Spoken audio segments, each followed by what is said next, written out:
欢迎来到明星新闻 MKN Star News 频道，请订阅频道，所以大家不要错过当天最热门的新闻。我们今天的时事通讯包括以下内容：陶晶莹直言被张凌赫古装帅到震惊，还调侃导演曾庆杰怕是爱上他了。网友却吐槽导演用力过猛，浪费了张凌赫和田曦薇两位艺人。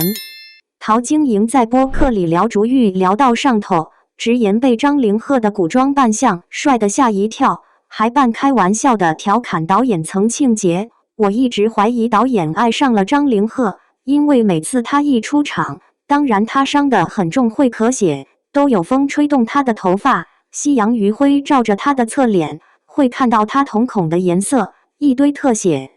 这番带着迷妹滤镜的激情发言，瞬间把陶晶莹说被张凌赫古装帅得吓到送上了热搜，也让竹玉这部开播即爆的古偶剧陷入了一场关于美与真的激烈辩论。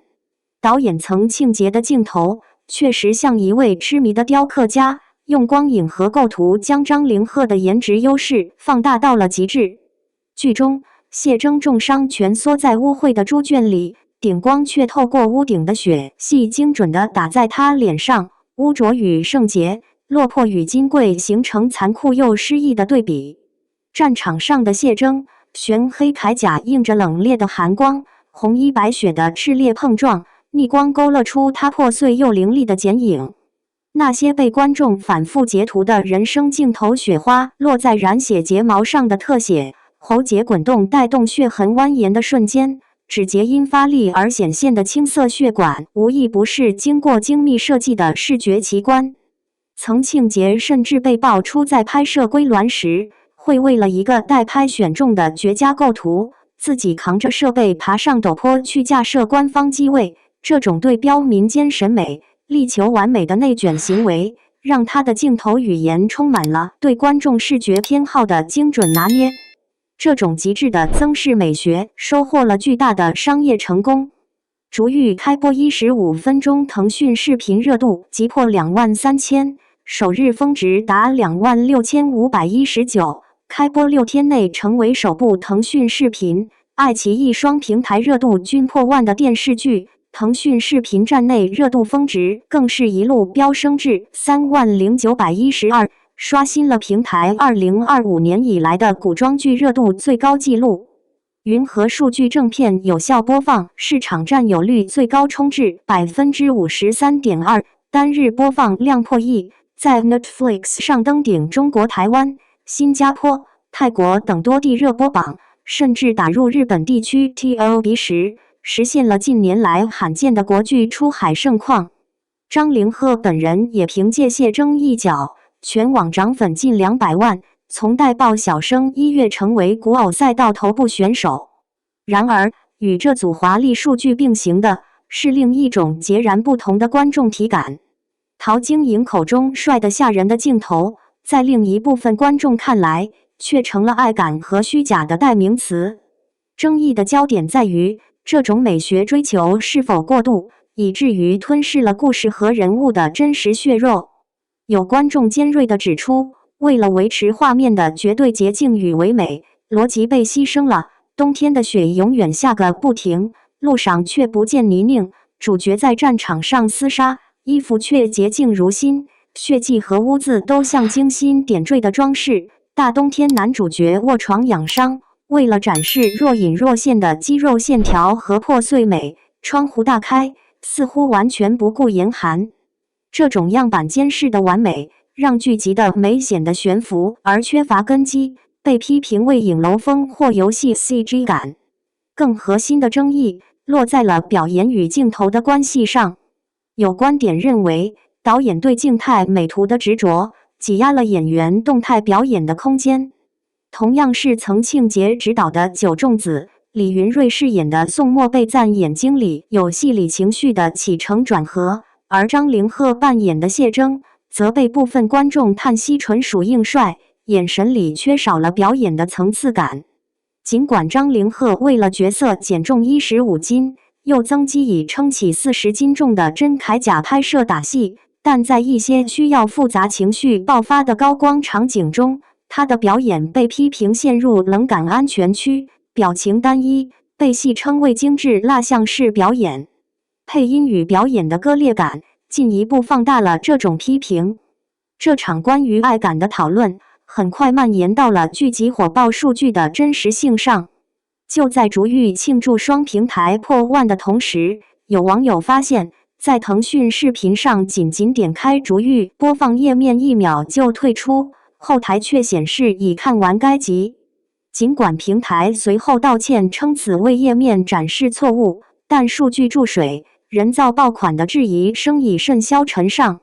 有媒体对比发现，逐玉的百度指数峰值约为32.9万，而2023年全民爆款狂飙开播次日单日指数就冲破63万，峰值近190万。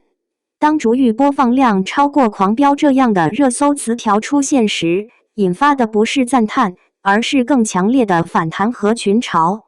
一种观点认为，在短剧冲击、长视频平台焦虑爆款缺失的背景下，逐玉是被腾讯和爱奇艺两大平台按头制造出的预制爆款，它的热度是流量托举内容，而非内容驱动流量的自然结果。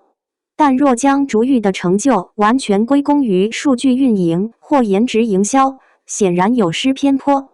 导演曾庆杰并非科班出身，他从拍广告、微电影起步，在短剧赛道凭借《念念无名》《虚言》等作品磨练出了一套极具辨识度的镜头语言，被称为活人感导演。他的美学核心在于对抗数字修饰，用测光、逆光精准勾勒演员的骨香，保留战损妆的颗粒感，雪地中喝出的白气，甚至猪圈里的粗粝尘土，试图让角色在光影中呼吸。他鼓励演员即兴创作，张凌赫在剧中设计的指腹向上擦泪动作，被导演盛赞为角色觉醒的神来之笔。那场引爆全网的陈皮糖吻戏，更是田曦薇在微醺状态下的即兴发挥。张凌赫以本能反应承接，耳尖泛红、喉结滚动的细节被导演完整保留，成为了反工业糖精的经典片段。女主角田曦薇的表演则提供了另一种真实的范本。她饰演的屠户女樊长玉，能轻松背起增肌后的张凌赫，颠覆了传统古偶剧中柔弱的女主形象。她的甜脸操混合扎实的体能训练，让角色充满了力量感和生命力。这种反差赢得了观众的高度认可。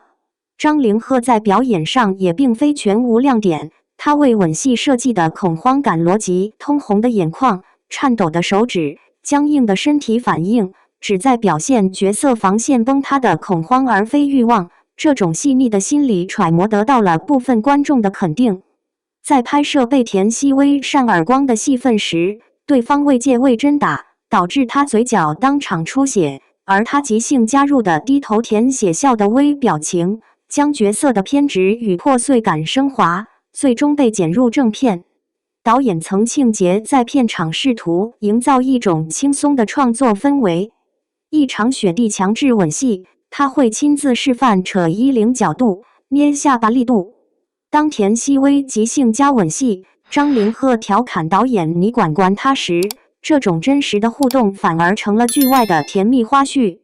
他甚至公开玩梗，在花絮中调侃剧中吻戏屡被刺客打断是经纪人来了，以此幽默化解主演双方团队曾有的矛盾，被网友视为剧组关系破冰的信号。这些幕后细节勾勒出一个试图在工业流水线中保留人味和创作赤诚的剧组面貌。